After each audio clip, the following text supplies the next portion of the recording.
So ಮತ್ತೆ ಜಿಲ್ಲಾ ಮಟ್ಟದಲ್ಲೂ ಕೂಡ ಪ್ರತಿಯೊಂದು ಸಮಸ್ಯೆನ ಆದಷ್ಟು ಬೆಂಗಳೂರು ಬರೋದು ನಿಲ್ಲಿಸಬೇಕು. ನಾನು ಕೂಡ ಡಿಸ್ಟ್ರಿಕ್ಟ್ ಹೆಡ್ ಕ್ವಾರ್ಟರ್ಸ್ಗೆ ಬಂದವನು, ನಾನು ಎಲ್ಲಿಗೆ ಬರ್ತೀನಿ ಆ ತಾಲೂಕಲ್ಲಿ ಅವರ ಹತ್ರ ಉಳಿದ್ದೀನಿ.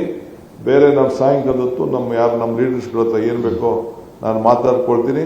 ಸೊ ನೀವು ಎಲ್ಲ ಕಂಪ್ಲೀಟ್, ನಾನು ಮುಂದಕ್ಕೆ ಪ್ರತಿ ಜಿಲ್ಲೆಯಲ್ಲೂ ಕೂಡ ನಾನು ಪ್ರವಾಸ ಮಾಡ್ತೀನಿ. ಅದಕ್ಕೆಲ್ಲ ನೀವು ಸರಿ ಮಾಡ್ಕೊಳ್ಳಿ ಅಂತ ಹೇಳಿದ್ದೀನಿ.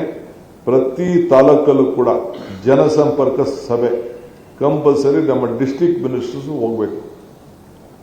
ನಮ್ಮ MLAಗಳು ಹೋಬಳಿ ಮಟ್ಟದಲ್ಲಿ, ಪಂಚಾಯತಿ ಮಟ್ಟದಲ್ಲಿ ಜನಸಂಪರ್ಕ ಸಭೆ MLAಗಳು ಕಂಪಲ್ಸರಿ ಮಾಡಬೇಕು. ಅದಕ್ಕೇನು ಬೇಕೋ ಫೈನಾನ್ಷಿಯಲ್ ವ್ಯವಸ್ಥೆನ ನಾವು ಮಾಡ್ತೇವೆ. ಸೊ ನಮ್ಮ district ministers compulsory all taluks they have to go, ಹೋಗಬೇಕು, ಜನಸಂಪರ್ಕನ ಸಭೆ ನಡೆಸಬೇಕು, ಏನು ಸಮಸ್ಯೆ ಇದೆ ಮಾಡಬೇಕು. ಆಗ ಬೆಂಗಳೂರಿಗಾಗಲಿ ಡಿಸ್ಟ್ರಿಕ್ಟ್ ಆಗಲಿ ಜನ ಬರೋದು ಕಡಿಮೆ ಆಗ್ತದೆ.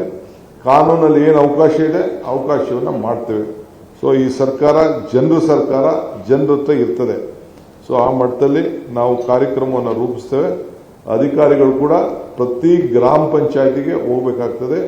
ಈ SIR ವಿಚಾರದಲ್ಲಿ ಪ್ರತಿ ಒಂದು ಪಂಚಾಯತಿಲೂ ಕೂಡ, ಪ್ರತಿ ಒಂದು ಬೂತಲ್ಲೂ ಕೂಡ ಅವರಿಗೆ ಮಾರ್ಗದರ್ಶನವನ್ನು ಕೊಡಲಿಕ್ಕೆ ಅವರು ನಮ್ಮ ಅಧಿಕಾರಿಗಳು, ಲೋಕಲ್ ಅಧಿಕಾರಿಗಳು, ತಾಲೂಕು ಅಧಿಕಾರಿಗಳು ಯಾರಿದ್ದಾರೆ ಅವೆಲ್ಲರೂ ಕೂಡ ಕಳಿಸಿ ಜಾಗೃತಿ ಮೂಡಿಸುವಂತ ಕೆಲಸ ಮಾಡಬೇಕು ಅಂತ ಹೇಳಿದ್ದೇನೆ.